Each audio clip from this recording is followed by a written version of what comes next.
अगर मैं किसी भी पहले प्लेटफॉर्म पे जाती हूँ, अगर पहली बार मुझे सुनाना होता है, तो ये मैं बहुत बार सुना चुकी हूँ, पर फिर भी मेरी बहुत फेवरेट पोयम है। तो जैसा कि सर ने बोला है कि जब तक ऑडियंस बोर ना हो जाए तब तक हम सुना सकते हैं, बट मैं बहुत ज्यादा बोर नहीं करूंगी। अगर ज्यादा करूं तो आप लोग बोल सकते हो, मैं बैठ जाऊंगी। ठीक है, तो शुरू करूंगी झुमके से। ये मेरी थोड़ी फेवरेट पोयम है। उसके बाद मैं नया कंटेंट भी सुनाऊंगी। कुछ लोग सोच रहे होंगे बार बार बार बार, तो कुछ नई ऑडियंस है उसके लिए। तो लड़कियां अक्सर झुमके पहनती हैं और बिंदी बहुत लगाती हैं। तो अगर कोई लड़का अपनी वाली के झुमकों के बारे में लिखेगा तो कैसा लिखेगा? तो ध्यान से सुनिएगा और अपनी वाली को इमेजिन करिएगा। ठीक है, झुमके, उसे झुमके पसंद है। हाँ झुमके, ना सोने वाले झुमके ना चांदी वाले झुमके, उसे पसंद है 40 रुपए के ऑक्सीडाइज वाले झुमके। जब भी बाजार में कभी यूं ही निकल जाती है, अगर दिख गए उसके मन के झुमके तो मैं जरूर खरीद लाती।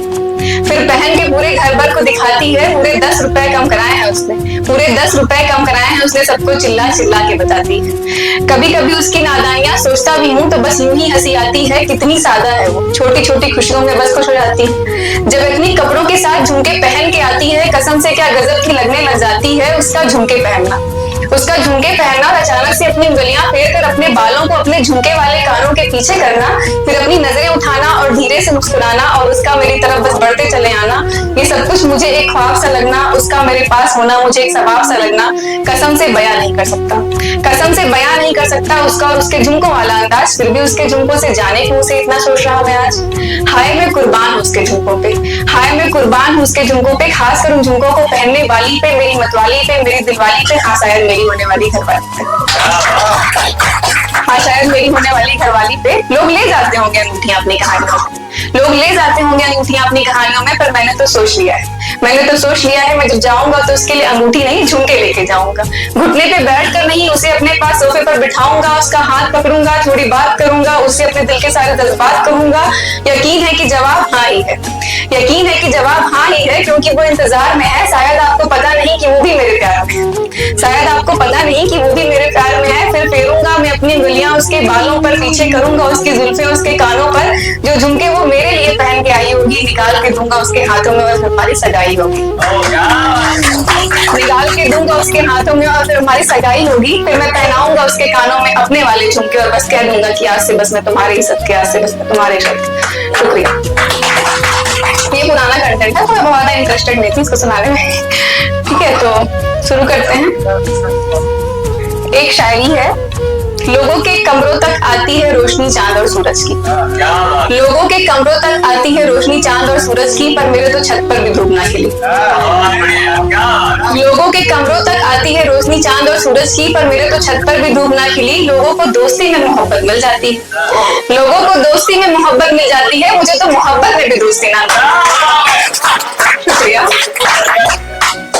अब थोड़ा शेयर होने जा रहा है माहौल।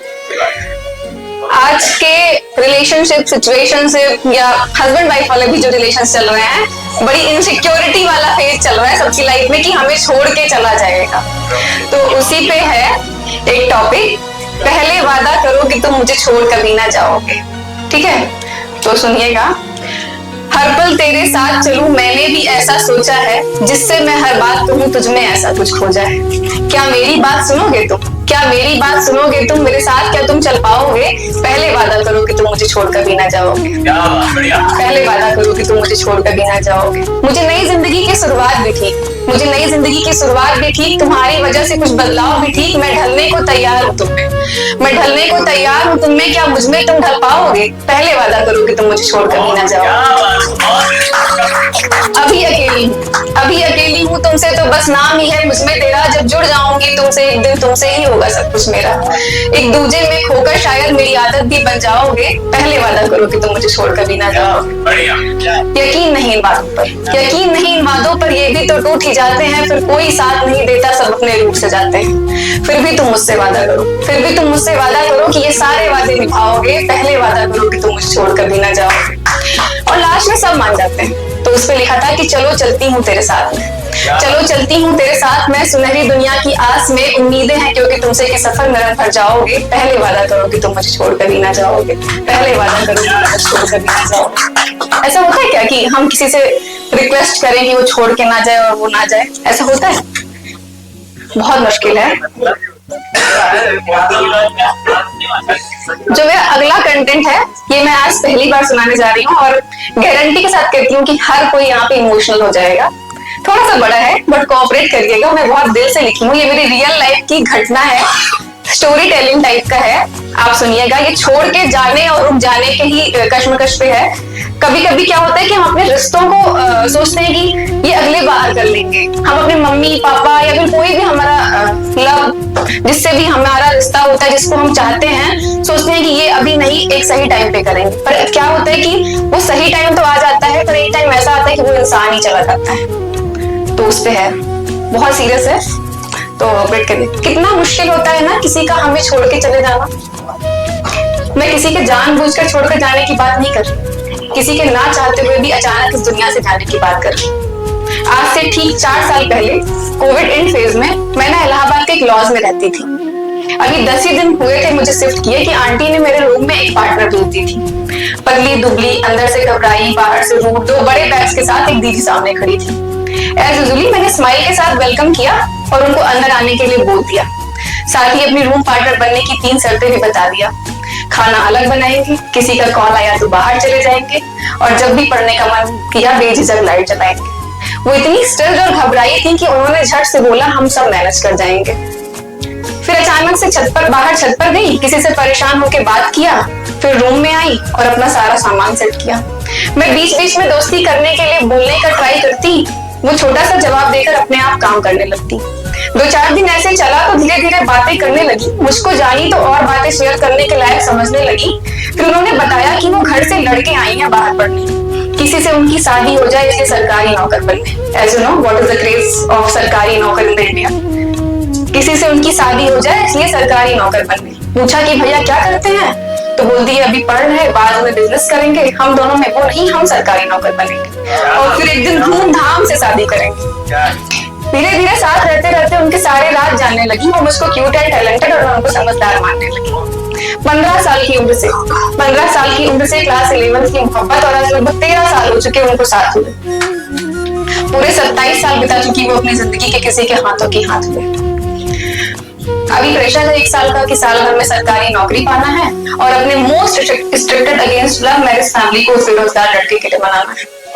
बड़ी हिम्मत है दीदी में, ऐसा मैंने पहली बार देखा था। किसी को जैसे का तैसे कैसे चुना जाता है ये मैंने उन दीदी से सीखा था। ना तो भैया बहुत गुड लुकिंग थे, ना तो बहुत कामयाब, पर फिर भी थे उन दीदी की जिंदगी के सबसे बड़े ख्वाब। जैसे मैंने अपनी जिंदगी में हर दिन एक ऑफिसर बनने का ख्वाब बुना था, ठीक वैसे ही उन्होंने भैया को पिछले 13 साल से हर पल हर मोड़ पर चुना था। वो उनका लक्ष्य थे, वो उनका सपना थे। पूरी दुनिया में मानो वही उनके लिए अपना थे। भैया बहुत इज्जत करते उनकी, उनको बहुत मानते थे, उनकी सारी बातों को सुनते और उनको बहुत अच्छे से जानते थे। दीदी थी तो सुंदर, पर कुर्ती लेगिंग में स्टॉल टाइप की थी। जीन्स पे शॉर्ट टॉप पहन के लिपस्टिक लगाना यही आज से हम लोगों से सीख पाई थी। दिन ब दिन वो और भी खूबसूरत लगने लगी। करवा चौथ आया तो भैया के लिए सजने लगी। सब कुछ एंजॉय करती, अपने दम भर का पढ़ती, पर खाली टाइम में टेंशन में आ जाती कि घर वालों को कैसे मनाएंगी। जिस कारनामे को उनके घर में आज तक कोई नहीं अंजाम दे पाया, वो कैसे दे पाएंगी।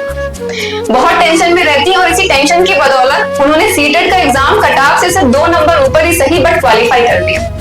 बट यूपी में सरकारी नौकर 1 साल में बनना तो नामुमकिन है। इसी बीच उनकी बड़ी बहन की अरेंज मैरिज में तलाक हो गई।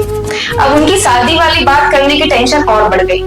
पूरे 1 साल बाद 2023 दिवाली के वक्त जाके मम्मी से सब बोल ही दिया, अपने दिल के सारे राज जाके उनके सामने खोल ही दिया। मैं घर पे थी, मेरे पास कॉल आती है, बोलती है सुप्रिया पता है मम्मी मान गई।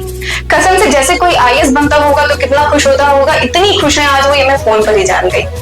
वो खुद शौक थी कि इतनी आसानी से कैसे, जिस बात के लिए पिछले 13 साल से परेशान थी वो चुटकियों में ऐसे। पर जिंदगी जब बहुत मुश्किल चीज को बहुत आसानी से देती है ना, तो उससे कई ज्यादा कीमती चीज हमसे छीन भी लेती। जैसा कि हम सब जानते हैं, धूप के बाद बारिश और हर बारिश में साजिश, साजिशों में लोग और लोगों में ख्वाहिश। खैर जल्दी से इलाहाबाद आकर झट से भैया को बुलाया और हम सब से मिलाया। एज अ फियांसे बड़े फख्र के साथ इंट्रोड्यूस कराया। कितना सुंदर होता है ना किसी को इस तरह से चाहे जाना कि उसकी चाहत की मंजिल एक दिन शादी में तब्दील हो जाए।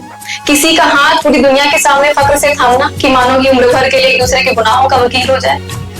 कसम से बहुत सुंदर होता है वो जोड़ा जो मुस्कुरा के हाथ थामता है, किसी को अपना लेने से पहले ही बखूबी उसका साथ जानता है। हर वक्त यही दुआ निकलती कि काश सबकी मोहब्बत वाली किस्मत इन दोनों जैसे ही हो।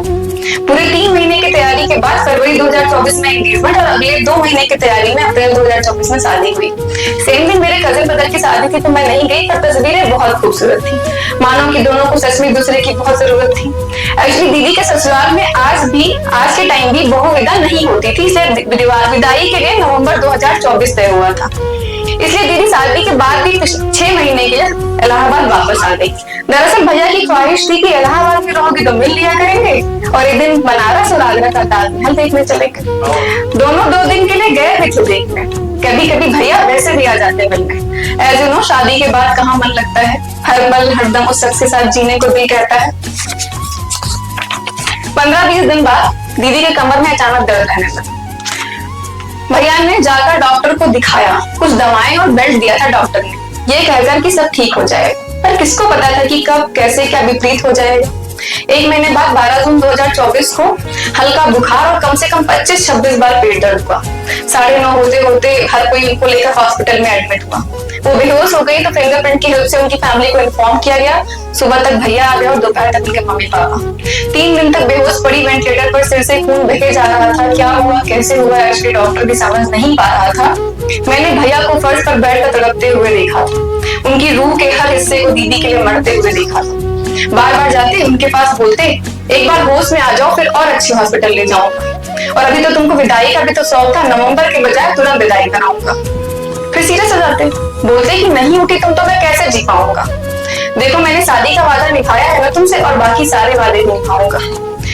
मैं और मेरी दोस्त रुके शाम तक, फिर रूम पे वापस आ गई।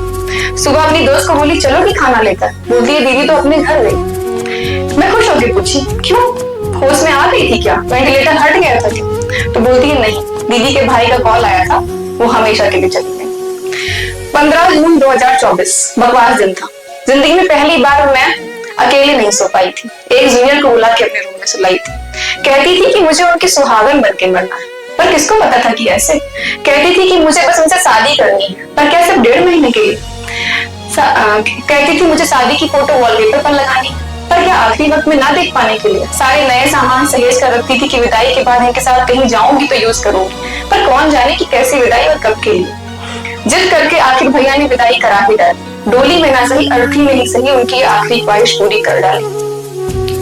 आज लगभग 16 महीने हो गए हमको गए, और आज भी भैया मेरे इंस्टाग्राम पे ऐड है, और आज भी उनकी प्रोफाइल पिक्चर पे दी है। वो कहते हैं ना कि भूलना चाहता हूँ उसकी पर याद आती है, हर पल हर दम हर बार आती है, उसके झगड़े उसकी बातें उसकी हरकतें सब याद आती है, हाँ मगर उसके जाने के बाद आती है, हाँ मगर उसके जाने के बाद। कभी कभी सोचती हूँ कि क्या इन्हीं लोगों की मोहब्बत वाली किस्मत पर रश्क करती थी मैं, पर अब कहती हूँ कि अगर ऐसा बिछड़ना लिखा हो तो ऐसी किस्मत किसी को ना मिले। इस इंसान का क्या जिसने किसी लड़की को टूट कर चाहा ही था। शादी की स्टेज पे कान में बोले थे कि मैंने अपनी जिंदगी में बस तुम्हें कमाया ही था। तो सीखने समझने की बात यह है कि कभी कभी मोहब्बत को नजर लग जाती है। कोई कितना भी करीब आ जाए, मुकद्दर में लिखा है तो दूरी आ ही जाती है।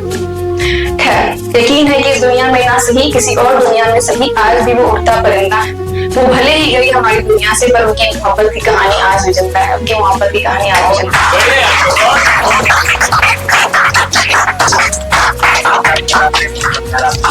Thank you.